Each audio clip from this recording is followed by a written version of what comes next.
Utukatrano soa anjakany vavaka utukatrano soa fafitino ravaka tsofirano leriray mba iray mandrakizay iarady odory ny hiova sanatry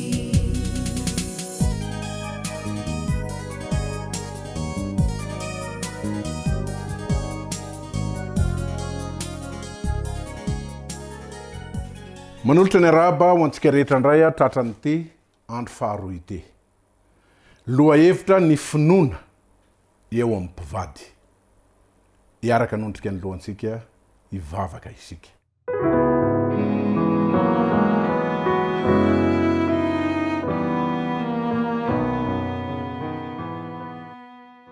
ray masino mitenena aminay tsiraray avy fa miaino anao zahay mpanomponao amen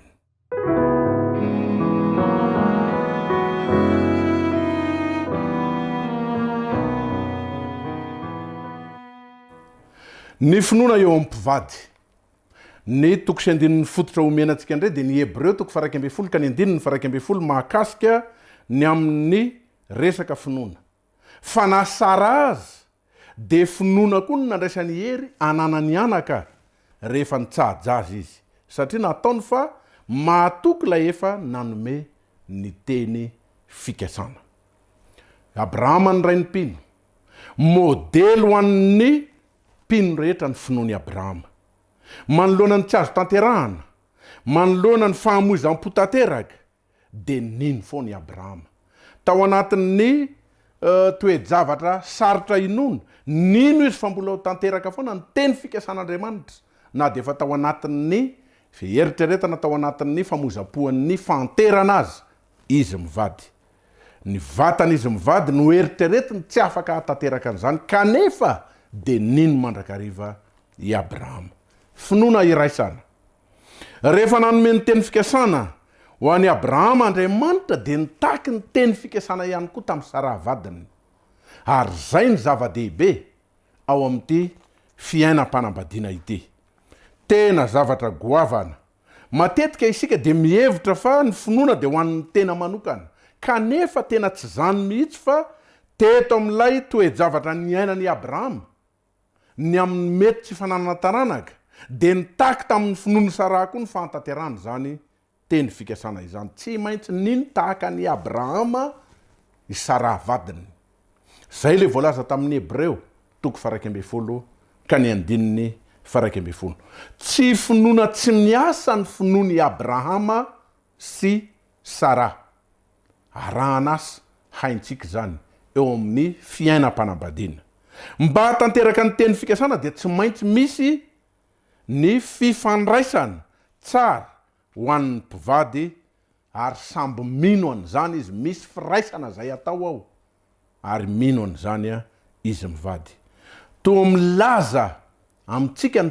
toe-javatra eto milaza amintsika ny zava-misy eto fa drafitr'Andriamanitra ho an'ireo a zay manana ny finoany abrahama ary toy izany koa ho an'ny Isaka sy Jakoba ny sosa tao anatin'ny fitiavana tokoa ny fanambadiany Isaka sy Rebeka iny zany a Rebeka nentin'ilay mpanompo rehefa avy ny rany abrahama tany amin'ny fianakaviany nakavady ho azy dia tonga dia tiany Isaka avy hatrany Rebeka kanefa dia mbola nisy fitsapana ihany koa tahaka ny fitsapana zay niatra tamin'ny abrahama sy Sara tao anatin'ny tokantrano ny Isaka sy Rebeka satria 20 taona tatio aoriana vao afaka niteraka ny Esau sy Jakoba i Rebeka vadiny i Jakoba lay patriarika fahatelo tao aorianan'i Abrahama i Abrahama niteraka ny Isaka ary Isaka niteraka ny Jakoba mba azahoana miteraka ny Josefa dia tsy maintsy nanao fanompona nandritra ny 7 taona aloha izy mivady i Jakoba mba azahoana n'ilay vadiny ary zao a nandritra ny taona maro ny fandimbilava be satria 70 taona Jakoba vao niteraka ny Josefa lay zanaky ny teny fikasana zay noeritreretina izy mivady a noeritreretina ka eto mpivady anankitelo tantara mampalahelo anankitelo alay visary an-tsainany zany fitaintainana atao amin'ny abrahama sy sara atao amin'ny saka sy rebeka atao amin'ny jakoba sy raely mba azahoana nanana an'ireo taranakareo kanefa dia niandro tamin'ny mpinoana ary finoana ny asa finoana velona ary finoana zay niainana inona nga ozytsika ny fanalahidiny ary Isaka nangataka zay ny eo amin'ny toko sy andininy eo amin'ny Genesis toko 5:20 ka ny andininy 1:20 nangataka tamin'ny Jehova ho an'ny vadiny satria momby izy nangataka mandrakariva ary noenony Jehova ny fangatahany dia nanananaka Rebeka vadiny ry havana malala ny finoana dia mitaky faharetana ihany koa mitaky toe-javatra maro eo amin'ny fiainana ny vavaka ary eo amin'ny mpivady reo patriarika mivady reo dia mpivady zay nahitana fa nakanjara toerana lehibe teo amin'ny fiainana izy ireo ny vavaka ary zany koa ny tokony eo anatin'ny fiaina tokantranony mpivady ankehitriny maka toerana lehibe ao anatin'ny tokantranontsika ny vavaka kanefa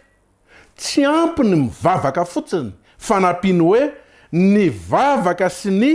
firesahana tamin'Andriamanitra ny resaka tamin'Andriamanitra mandrakariva ny vavaka mantsy raha lasana bavy malala isany haintsika be de be ny famaritana mikasika any amin'ny vavaka any amin'ny dia amin'ny Kristy any amin'le hoe boky ny vavaka ilaina ny manao mivavaka fa izao mila miresaka amin'Andriamanitra izasy ianao ny atao hoe miresaka dia manam-potoana mba henona koa an'Andriamanitra miteny amintsika fa ndraindray mivavaka tsika tsy mba avelantsika ana fotoana mihitsy Andriamanitra mba iresahana amintsika ny amin'izay tiany lazaina eo amin'ny fiainantsika tsiraray avy noho izany mila mivavaka sy mifampiresaka amin'Andriamanitra ny mpivady aoka tsy eritreritra fa ny finoana lehibe dia karazana hery zay azo ampiasaina amin'ny fotoana rehetra ampiasaina amin'ny fotoana rehetra mba anatsorana ny tanan'Andriamanitra tsy ariavana ny finoana lehibe dia ny finoana zay maharitra finoana mitoya finoana zay tsy milefitra mifaky vina mihitsy fa mitoy mandrakariva tsika ndraindray dia amin'ny toe-javatra anankiray dia tadiavintsika hoe amin'iny fisehoan-javatra iny dia takina ny tanan'Andriamanitra mba hitsotra iseho amintsika ny fampivavaka nandritra ny taona marobe reo patriarika reo mba hatateraka ny teny fikasan'Andriamanitra fampivavaka i Abrahama mivavaka ho an'ny Sara mivavaka ho an'ny Abrahama sy ny sisa mahatohitra reo sakana ny finoana ary manohitra n'izany mandrakariva fiainana iraisana ny fiainam-pinoana matona ny taon'Andriamanitra teo anivon'ny mpivady zany hatrany am-piandohana dia satria ny mpivady ny toerana tsara indrindra ahafahan'ny finoana mivelatra tsy adidin'olo tokana zany ny finoana fa ho an'ny daolobe ho an'ny tokantrano ho an'ny mpivady tsy anjara ny lehilahy rery na anjara ny vehivavy rery ny fiainam-pinoana na ny fiainam-bavaka fa ho an'ilay mpivady ao anatin'ny tokantrano mila ny fijoroana vavolombelona ho an'izao tontolo zao hoe mba hatonga n'izao tontolo zao koa mba hino ataovy misy fisehoan-javatra mivaingana eo amin'ny fiaina-tokantranontsika dia ho hitan'ny zao tontolo zao fijoroana vavolombelona mivaingana zany zao ny voalazany mantsy ao amin'ny Romanina toko 12 ka ny 5 fa tena iray ihany isika rehetra tena iray ihany ny mpivady koa dia manohatra lavitra noho izany ny ao amin'ny ankohonana zay ifampiankinantsika rehetra aoka ho feno fiainam-bavaka mandrakariva fianakaviana ara-panahy hay zany tena takina mihitsy koa ao anatin'ny fianakaviana fa tsy ny finoana ihany fa ny olona zay manana n'le finoana tsy morakivy le finoana maharitra mandrakariva sy finoana zay mitoy mandrakariva dia mila fianakaviana ara-panahy ihany koa isika tsiraray avy ao anatin'io fianakaviana ara-panahy io milaza ny tena ny fianakavian'Andriamanitra ny fiangonana fa iny hoy Paoly tamin'ny Efesianina ankohonan'Andriamanitra ianareo ao amin'ny Efesianina toko 2:7 zany ny mahatonga atsika mifampiantso hoe rahalahy rahavavy, ranada, ranabavy ao amin'ny fiangonana satria mpiara-mandova amin'ny Kristy isika tsiraray avy. Ny fiangonana zany de fianakavian'Andriamanitra zay fampitondrantsika amin'ny mbavaka. Ao anatin'le ankohonana zany de mifampitondra amin'ny mbavaka. Zay le tenin'Andriamanitra apetraka. Mety ivany ny olana ao anatin'ny tokantrano raha mifampivavaka ny mpivady sy ny zanaka ary ny ray aman-dreny. Ny fotoana ivavahana de ny fotoana zay ahafahantsika miresaka amin'Andriamanitra ho vavolombelona ny falianana sy ny fitiavantsika ny hafa. Ankoatr'izay de mahazo antoka isika fa handreny vavaka ataontsika amin'ny feo avo reo olona entitsika amin'ny bavaka. Mila eny ny vadinao mitondra azy amin'ny bavaka. Mila eny ny zanakao mitondra azy amin'ny bavaka. Zay indray zany ny lesony. Vaovao ampitaina amintsika. Ataovy eny indraindray mantsika mitolona amin'ny bavaka ao, mitolona amin'ny bavaka ao an'le vaditsika. Ty vadiko ty, ty zanako ty, sy ny sisa. Mila eny ny vavaka zay tononona ho azy. Mivavao izy ho an'ny zanatsika eo anatrehany isika tsiraray avy. Mivavaka ho an'ny vaditsika, mivavao ho an'ny vaditsika. Ary misaoran'Andriamanitra ny amin'ny mahazava-dehibe ny vaditsika miaraka amintsika eo anoloantsika mifanerasera amintsika isanandro. Manaova toy izany eo amin'ny fianakaviam-ben'ny fianakavian'Andriamanitra de ny fiangonana ihany koa. Tokony mifampivavaka. Ento amin'ny bavaka le rahalahy, le rahavavy, le anada, le anabavy ao anatin'ny fiangonana. Zay zany ny lesona goavana ny am'le hoe fianakaviana ara-panahy. Ara-panahy mifampitondra amin'ny bavaka tahaka an'izany koa ny zanaka mba ataovy reny le ray aman-dreny. Ny vavaka zay tononona reo azy. Sahirana ange reo ray aman-dreny reo misy ady zay atrehany tonono amin'ny bavaka mba ho reny. Vavaka miasa. Ny finoana de mitaky asa. Fa ny finoana tsy mipetraka fotsiny hoe za mino. Mitaky asa tahaka an'ireo patriarika. Tsy afaka nahita ny fatateran'ny teny fikasana reo patriarika raha tsy niaina tao anatin'ny fankatiavana lalina izy ireo. Toy izany koa tsy mafy orina ny finoan'ny zanatsika raha tsy amin'ny alalan'ny ohatra zay omentsika ray aman-dreny sy ny fiangonana. Mba tonga ny zanatsika ho mafy orina misy ohatra zay omen'ny ray aman-dreny ary ohatra zay omen'ny fiangonana. Ndraindray anefa de ny mifanohitra amin'izany ny toe-javatra misy. Ny ohatra asian'ny ray aman-dreny, totondry ao anatin'ny tokantrano, fampivazavaza, teny mahery, any amin'ny fiangonana, fifankahalana, fanimbana, fanaovana zavatra tsy mety amin'ny rahalahy sy ny anabavy. Riavana malala, ataovy mafy orina ny amin'ny fiainan'ny tokantranontsika.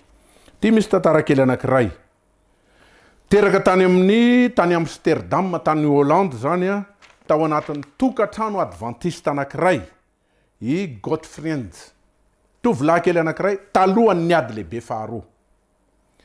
Ny zavatra manahirana ny Godfriend de ny fandehanana mandeha any am-piangonana ary menatra izy ny amin'izany rehefa hitan'ireo namany. Hoe ino fa de miataka ry lavidavitry ny ray aman-dreniny izy rehefa mandeha satria ny ray aman-dreniny ny fantatra hoe ndeha ho any am-piangonana mitondra baiboly, mitondra ny zavatra rehetra zay entina mivavaka. Tamin'ity sabata anankiray ty anefa rehefa ndeha ho any amin'ny fiangonana Godfriend miaraka tamin'ireo ray aman-dreniny tao anatin'le ady lehibe faharoa mialohan'ny ady lehibe faharoa tamin'ny taona 737. De nidina tao tanan-dehibe tamin'ny alalan'ireny elonaina reny ny miaramila Allemana. De rehefa tafiditra tao izy de nipopoka amin'izay ny feom-basy, nipopoka ny zavatra rehetra nanerana ny arabe. Na de teo aza ny loza, na teo ary ny toe-javatra nanahirana, de izao ny roso ihany na de nakany am-piangonana ny ray aman-dreny ny Godfriend ary de nanaraka ho azy tao arinany te tovolahy kely zay 12 taona izy tamin'izay fotoan'izay. Tonga somatsara tany am-piangonana izy mianakavy. Ary rehefa tonga tao tamin'ny toerana anankiray fanamboarana bisikleta de tao amin'ny efitra anankiray tao akaikin'iny nisy ny fiangonana. Tafiditra tao amin'ny fiangonana akory ny agagany Godfriend satria ny eritreritra izy teny an-dalana fa raha mandeha ihany tsy ahita mpivavaka ho antsony satria mipoka mibasy mirefitrefitra ny zavatra rehetra teny an-dalana teny iverina ny olona fa tsy ho any am-piangonana fa dada sy neny ihany ty te ho any amin'ny fiangonana akory ny agagany feno ny fiangonana tamin'ny fotoana io ary nanomboka teo de hitany Godfrien de ary tsapany azy ny tsapaitanana fa tena miombona ary tena mifankaty amin'ny alalan'ny finoana zay iraisana sy mifampitondra mibavaka ireto vahoakan'Andriamanitra ireto tapa-kevitra izy ary nijoro teo anatrehan'ireo mpiara manompy rehetra an'olo tena ho an'Andriamanitra nanomboka teo ary dia niroso tamin'ny hafanampo vita batisa Godfrien ary de tateo arina andro ny fiangonana zany tovolahy kely 12 taona rehefa nahita ny fijoroana vavolombelona ny amin'ny fahafenon'ny fiangonana de nisy toe-javatra mafy azy niombona tao amin'ny finoana anankiray reto vahoakan'Andriamanitra ireto mamerina ihany fa ity herinandro fiaraha-mivavaka ity aza atao mihitsy ny manapaga araohatra amin'ny farany iaino ivelomo tompo ane no hitandray mba hananantsika finoana velona ao anatin'ny tokantranontsika ka hiainantsika ny zavatra rehetra hivavakantsika tompoko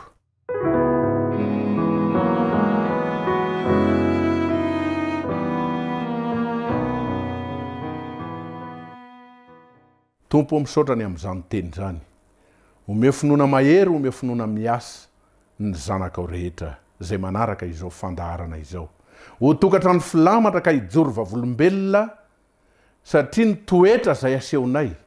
no arahan'ireo zanakay ny toetra zay asehon'ny fiangonana no hitondra fanavaozana ho anay tahaka ny tantarany Godfrien teo ho tafatoetra amin'ny zanakao sy ny zanakay ane ny fahitana ny fiainana matotra zay anananay sy ny fiangonana ka dia androso tsy amina ihany fianakaviana manontolo ho amin'ny fanarana dianao misaotra tompo amen utukatrano su anjakany vavaka utukatrano su fafitino ravaka tsufirano reriray mba iray mandrakizay yaradi uduri ni hiova sanatry